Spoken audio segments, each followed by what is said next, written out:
Na mtazamaji, na idara ya polisi katika eneo bunge la Butula imenasa lita 290 za pombe haramu ya chang'aa inayokadiriwa kuwa ya thamani ya shilingi 1,300 ikiwa imefichwa katika nyumba moja mjini Bumula.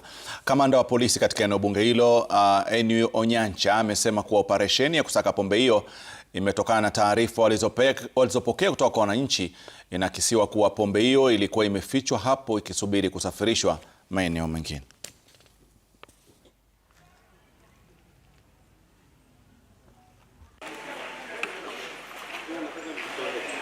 Hii pombe tumeipata kwa nyumba moja. Kulingana na vile observation yetu ni kama huyu mama anakusanya hii pombe pamoja kwa nyumba moja na anaisafirisha kwenda mahali ama sehemu fulani. Cost yake ni kama shilingi 1,300. That is the street value. Na tumeweza kushika watu wawili ambaye tunatarajia kufikisha kotini kesho. Hii pombe tunatekeleza kila siku kwa sababu kila siku tunafaa kupeana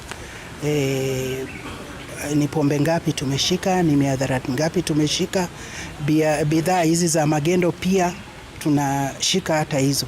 Tunatekeleza maelekezo ya rais, tupigane na pombe na mihadarati.